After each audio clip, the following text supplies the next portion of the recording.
Saudações a todos, Vinícius Pinheiro falando, sejam bem-vindos ao Entre Linhas do Contemporâneo.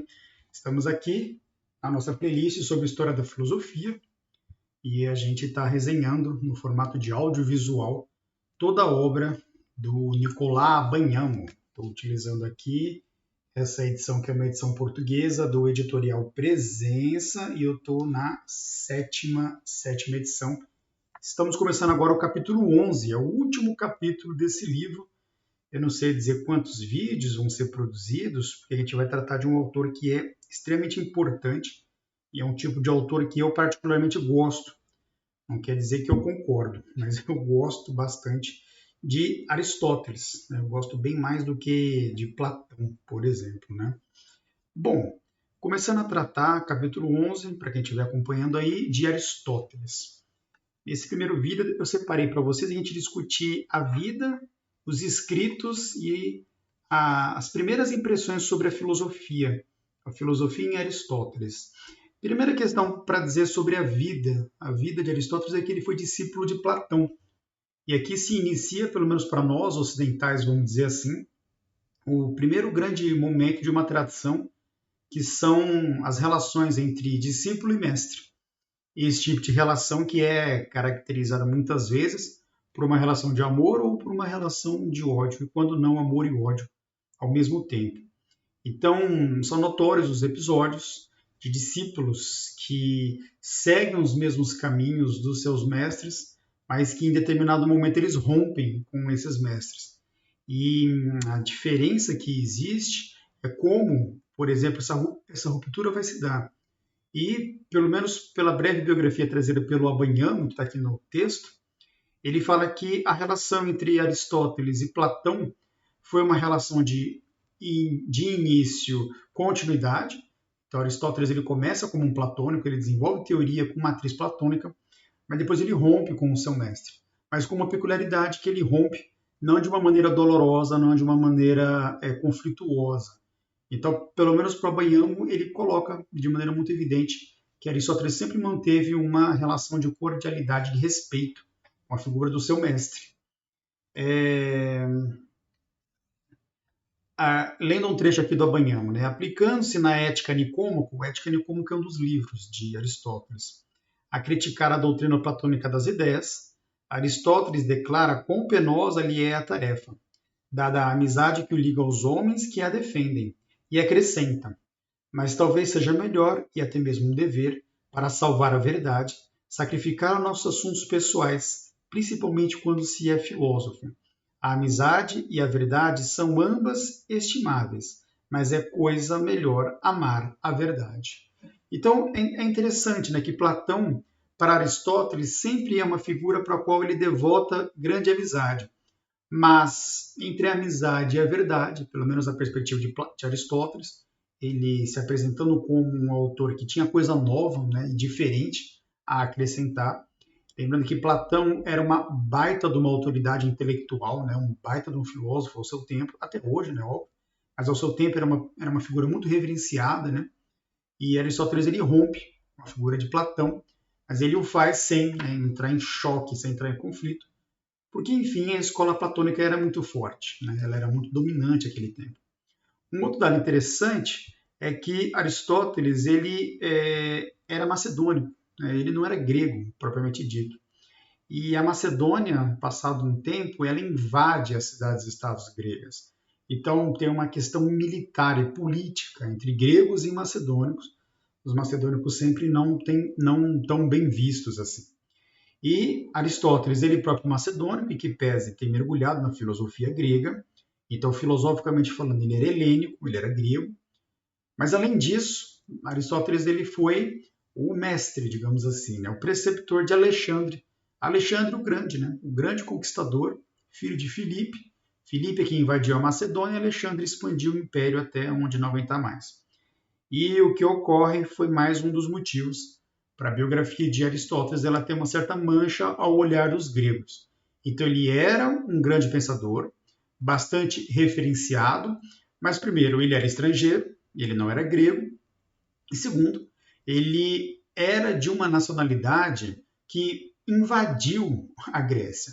Então, é um dos motivos pelos quais Aristóteles deve ter sofrido muita resistência na sua produção filosófica. Ele se afasta de Alexandre, Aristóteles, quando Alexandre acaba utilizando métodos orientais de conquista e dominação, que consistia muitas vezes em se respeitar a cultura local. E Aristóteles se indispunha contra isso, afirmando que a filosofia grega era superior e que, portanto, ela deveria ser imposta. Aristóteles ele volta um dia para Atenas e lá ele cria sua própria escola, que se chamava Liceu. Então, para Platão era academia, para Aristóteles era liceu. E lendo aqui 2 linhas do Apanhamo, tal como a academia, o liceu praticava a vida em comunidade, mas aqui a ordem das lições estava firmemente estabelecida. Uma das características que se vai verificar na terceira parte desse nosso vídeo, no terceiro tópico desse nosso vídeo, é sobre a natureza da filosofia produzida em Aristóteles. Então, ele foi um dos primeiros pensadores a elaborar uma forma sistemática de conhecimento. Ele foi um primeiro pensador que vai adiantar o que no futuro vai virar o cartesianismo, uma forma organizada de se pensar a realidade. Existe mérito nisso, porque nós somos formados de uma maneira meio cartesiana, muito organizada, muito quadradinha, na hora de pensar a realidade, mas também tem os seus problemas. Afinal de contas, a realidade é caótica, ela não é organizada, ela não é tão esquematizada como o pensamento aristotélico vai conceber. Bom, sobre os escritos de Aristóteles, uma das grandes vantagens que nós temos é que os historiadores acreditam que a totalidade dos textos de Aristóteles tenham chegado até nós. Essa totalidade de textos faz com que a gente consiga ter uma visão de conjunto de toda a obra aristotélica. E o Apanhamo, ele cria 4 critérios para classificar as obras de Aristóteles, que é uma coleção extremamente vasta, são muitos e muitos textos. Então, primeiro os livros de lógica, depois os livros sobre metafísica, os livros que seria, vamos dizer assim, sobre uma certa ciência natural, física, história natural, matemática, psicologia, e por fim, seria a área de humanas, propriamente dita, os escritos sobre ética, política, economia, retórica e poética. Mas o que interessa mesmo apresentar aqui para vocês é a natureza da filosofia aristotélica. O que ela tem de muito próprio e de inovador, se for comparada com a filosofia de Platão. É que a filosofia, para Aristóteles, ela vai ter uma natureza bastante distinta da filosofia de Platão. Em que sentido? A filosofia de Platão ela procura encontrar virtude, razão, tendo como horizonte a felicidade. E o critério geral para a felicidade pensado por Platão é o bem. É um bem coletivo, digamos assim, um bem que se aplica sobre toda a pole. E Aristóteles ele faz uma profunda alteração desse entendimento sobre filosofia. Então, a filosofia em Aristóteles ela não necessariamente contém um elemento exclusivamente moral, como em Platão. Então, Platão é um pensador que concebe a sua teoria com um horizonte moralizante, encontrar o bem, praticar a verdade. Então, lendo um trecho aqui de Apanhamo, é aqui precisamente que se encontra a separação entre Platão e Aristóteles. Para Platão, a filosofia procura do ser e, ao mesmo tempo, realização da verdadeira vida do homem nessa procura. É ciência e, enquanto ciência, virtude e felicidade. Mas para Aristóteles, o saber não é já a própria vida do homem, que procura o ser e o bem, mas uma ciência objetiva que se divide e se articula em numerosas ciências particulares, alcançando cada uma delas a sua autonomia. Por um lado, para Aristóteles, a filosofia tornou-se o sistema total das ciências singulares. Por outro lado, é ela própria uma ciência singular, certamente, entre aspas, a rainha das outras, mas que não as absorve nem dissolve em si mesmas. Então é interessante que o Aristóteles ele faz uma transformação bastante profunda no entendimento de filosofia, porque aparentemente ele pega a filosofia de Platão, em especial a parte ética de Platão, a busca da felicidade, o bem comum, e transforma num capítulo do seu conjunto filosófico. Então, digamos assim, Aristóteles ele fala que a produção filosófica de Platão é justa e existem pontos de contato, de grande proximidade entre os dois autores, no que se refere especificamente sobre a ética. Eles têm alguns pontos de contato, a questão da necessidade de se analisar a realidade sempre a partir da coletividade, mas Aristóteles vai dizer isso é um capítulo da filosofia. Isso é um dos assuntos da filosofia.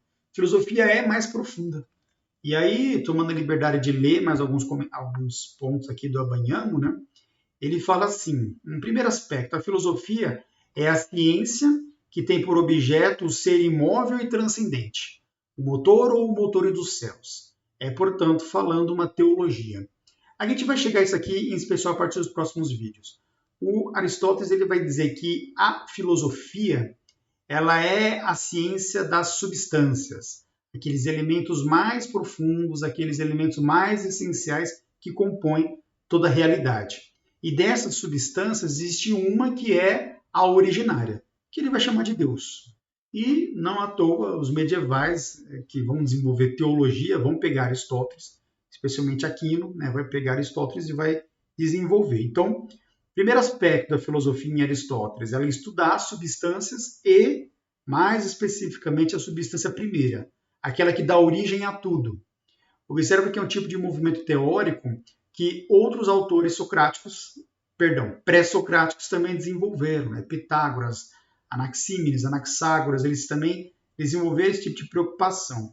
E um segundo aspecto da filosofia. Né? Então, o primeiro aspecto, estudo das substâncias. Um segundo aspecto, a filosofia tem por objeto não uma realidade particular, mas o aspecto fundamental e próprio de toda a realidade. Todo o domínio do ser encontra-se distribuído pelas ciências singulares, cada uma das quais considera um aspecto particular do mesmo.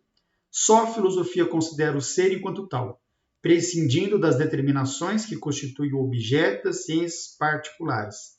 Esse conceito da filosofia como, entre aspas, ciência do ser enquanto ser, é verdadeiramente a grande descoberta de Aristóteles. Então, Aristóteles ele é um autor que promove uma sistematização dos conhecimentos, e ele fala que as ciências elas observam o ser sempre numa perspectiva muito particular, muito exclusiva. E a filosofia é aquela que vai procurar compreender o ser enquanto tal, vai procurar compreender o ser na medida dele mesmo.